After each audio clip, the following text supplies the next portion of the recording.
Assalamualaikum teman-teman. Kembali lagi bersama Setia dalam video pembelajaran PPKN. Nah, dalam video kali ini kita akan sama-sama belajar tentang menghargai perbedaan. Sebelum kita ke materi, Setia ingin menyampaikan tujuan pembelajaran kita hari ini. Nah, setelah menonton video ini, diharapkan teman-teman yang pertama bisa memahami makna simbol sila kedua Pancasila.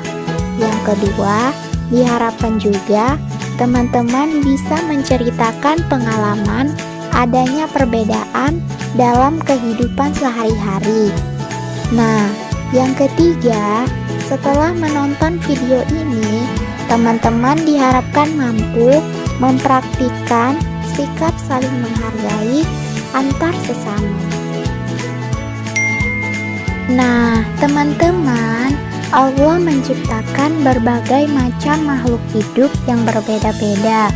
Perbedaan tersebut merupakan karunia dari Allah Subhanahu wa Ta'ala. Istilah lain dari perbedaan adalah keberagaman. Nah, dengan adanya keberagaman akan membuat kita belajar betapa pentingnya rasa saling menghormati dan menghargai antar sesama.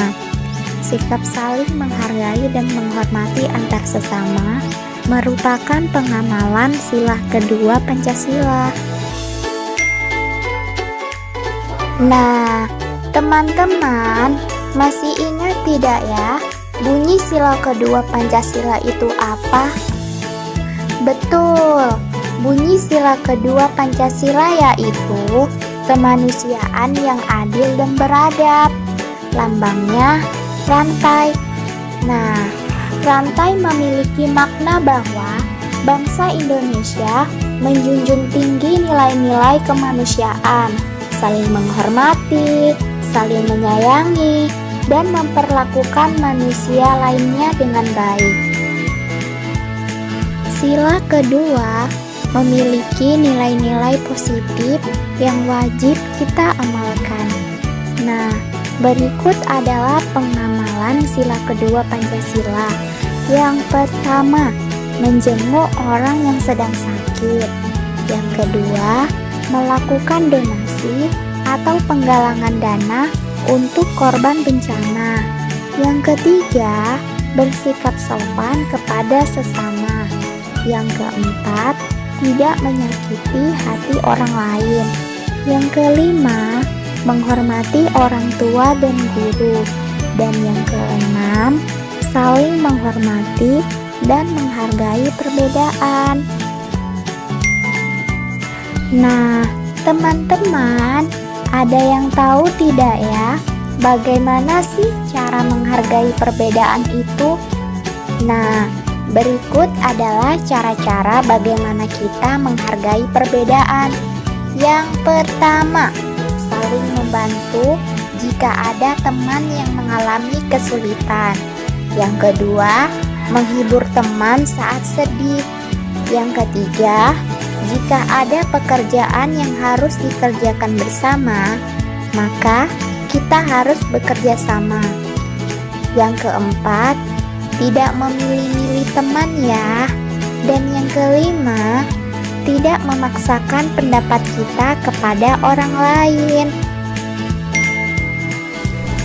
Nah, selama ini, coba teman-teman ingat, apakah pernah menolong atau membantu orang lain?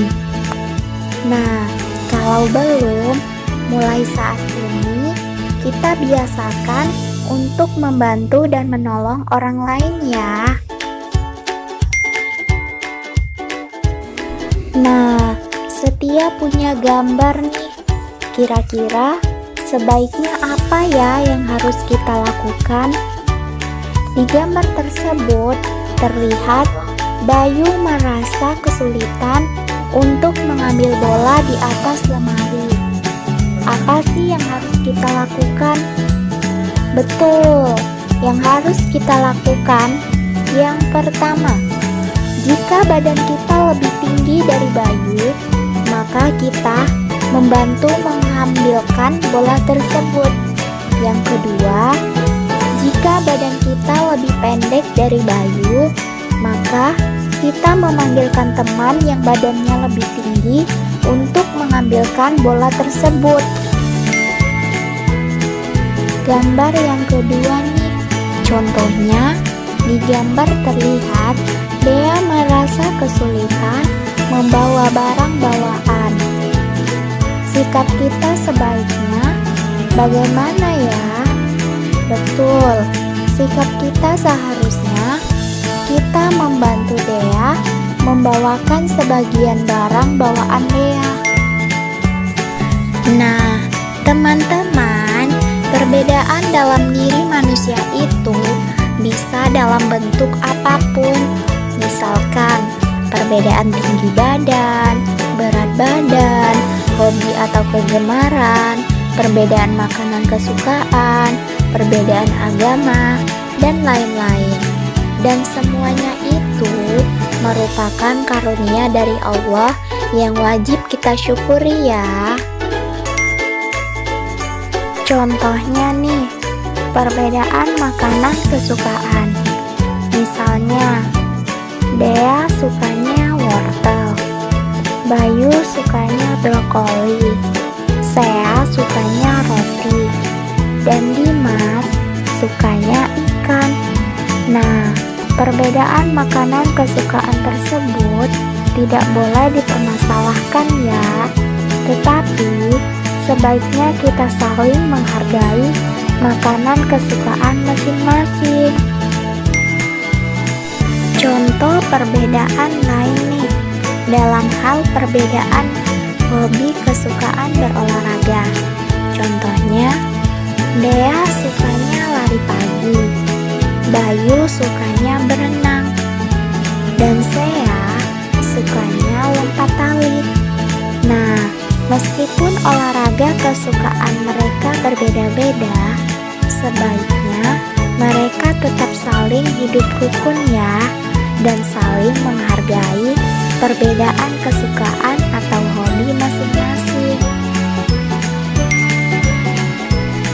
Nah, contoh perbedaan lainnya yaitu perbedaan dalam hal agama.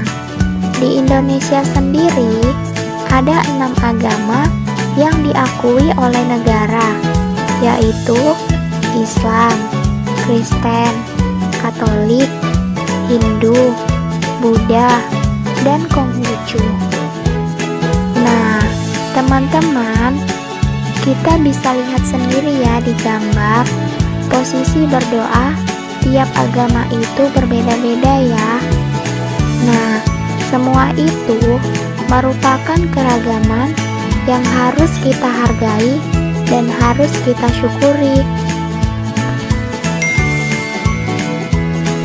Nah, teman-teman, ada yang tahu tidak ya, kenapa sih kita harus saling menghargai perbedaan?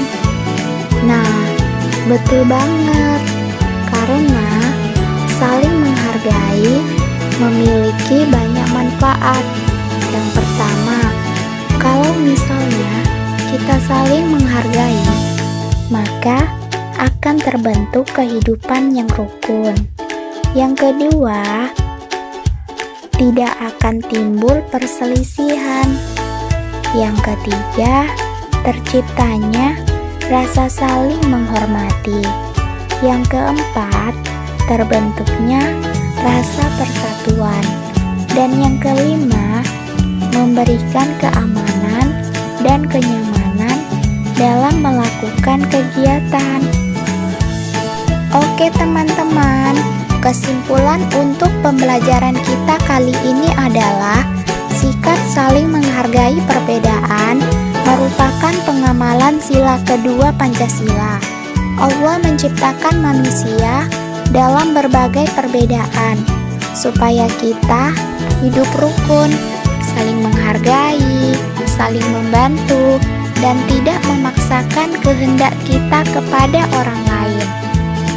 Nah, teman-teman, Semoga penjelasannya bermanfaat ya. Tetap jaga kesehatan, tetap semangat, dan tetap terus belajar. Sampai bertemu di video selanjutnya ya. Assalamualaikum.